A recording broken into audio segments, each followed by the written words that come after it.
Selamat datang. Pada kali ini kita akan membahas mengenai gambar kerja untuk pembuatan prototipe produk barang dan jasa. Tapi, sebelum itu perkenalkan kami dari kelompok 6. Fatika Haifa Arindra, Safira Darasa, Siti Naila Anggraeni. Pengertian gambar kerja. Gambar kerja merupakan dokumentasi visual yang mendetail yang menggambarkan dimensi, bentuk, dan spesifikasi teknis sebuah produk atau jasa. Tujuan gambar kerja dalam pembuatan prototipe produk. 1. Menjelaskan konsep. Gambar kerja membantu mengkomunikasikan ide dan konsep produk kepada tim pengembang dan pemangku kepentingan. 2. Mengidentifikasi masalah. Dengan menggambar prototipe, kekurangan dan masalah potensial dapat teridentifikasi sejak awal sehingga meminimalkan kesalahan di tahap produksi. 3. Perhitungan biaya. Memiliki gambar kerja yang jelas dan lengkap membantu dalam mengestimasi biaya dan sumber daya yang diperlukan untuk produksi massal. Pentingnya gambar kerja dalam pembuatan prototipe. 1. Kejelasan dan keakuratan. Gambar kerja yang jelas dan akurat membantu dalam meminimalkan kesalahan dan memastikan konsistensi dalam produksi. 2. Komunikasi yang efektif. Gambar kerja sebagai bahasa universal memfasilitasi komunikasi yang efektif antara semua pemangku kepentingan. 3. Tingkatkan efisiensi. Proses penggambaran yang disiplin dan terperinci membantu dalam meningkatkan efisiensi selama tahap pembuatan prototip. Contoh-contoh gambar kerja untuk produk barang, desain mobil.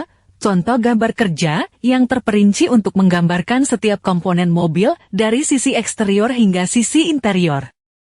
Desain furniture. Gambar kerja yang menjelaskan dimensi, material, dan konstruksi untuk memproduksi furnitur yang fungsional dan estetis. Skematik elektronik.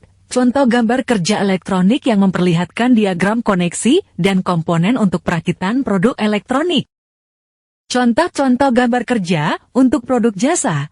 Desain bangunan, gambar kerja arsitektur dan tata letak interior yang dimaksudkan untuk memvisualisasikan desain bangunan sebelum pembangunan. Layanan keuangan, contoh gambar kerja untuk pelayanan keuangan seperti desain antarmuka pengguna, diagram alur proses, dan formulir aplikasi. Visual efek film. Gambar kerja yang menunjukkan rencana dan visualisasi efek khusus untuk film atau produksi audiovisual. Kegiatan merancang prototipe. Kegiatan merancang atau mendesain produk dapat didefinisikan sebagai kegiatan dalam ranah ide, pengembangan konsep, pengujian, dan pelaksanaan manufaktur objek fisik produk barang atau jasa. Perancangan dilakukan oleh seorang desainer produk yang diawali dengan konsep, lalu mengevaluasi ide-ide seolah-olah nyata melalui produk dalam pendekatan yang lebih sistematis. Model rasional.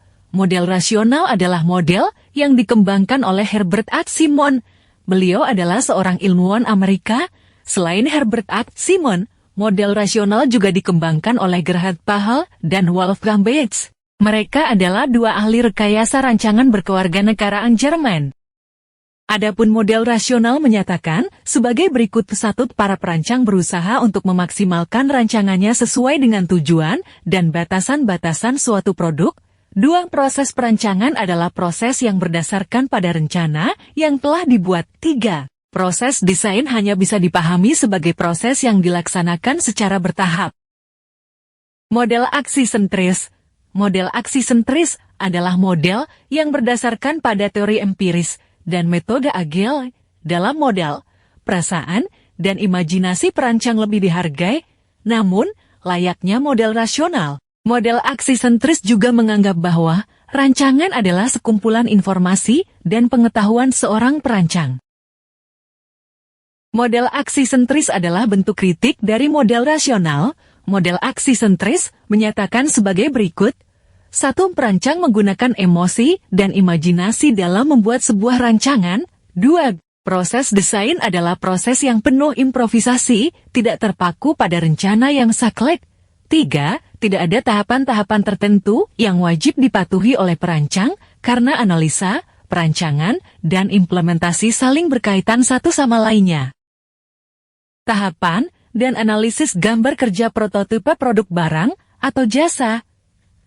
Buatlah beberapa rencana atau rancangan dari produk barang yang akan dibuat. 2. Gambarkan ide-ide rancangan tersebut pada sebuah buku atau lembaran kertas dengan menggunakan pensil, spidol, atau ballpoint, dan sebaiknya hindari penggunaan penghapus. B. Tariklah garis tipis-tipis terlebih dahulu. Jika ada garis yang dirasa kurang tepat, abaikan saja. Buatlah garis lain pada bidang kertas yang sama. C. Tarik gambarkan ide sebanyak-banyaknya. Dapat berupa variasi produk, satu produk yang memiliki fungsi sama, namun dengan bentuk yang berbeda, produk dengan bentuk yang sama dengan warna dan motif yang berbeda. D. Pilih ide terbaik. Yang setelah dihasilkan banyak ide dan menggambarkannya dengan sketsa, mulai pertimbangkan ide mana yang paling baik, menyenangkan, dan memungkinkan untuk dibuat. G. Langkah selanjutnya perencanaan produksi. Langkah ini, yaitu membuat perencanaan untuk proses produksi atau proses pembuatan produk tersebut. Tuliskan prosedur dan langkah-langkah pembuatan. Kesimpulan dan poin penting. Gambar kerja merupakan alat yang penting dalam pembuatan prototipe produk dan jasa. Memiliki gambar kerja yang jelas, akurat, dan komprehensif membantu dalam menghasilkan produk berkualitas dan mengkomunikasikan ide dengan efektif. Terima kasih dan sampai jumpa.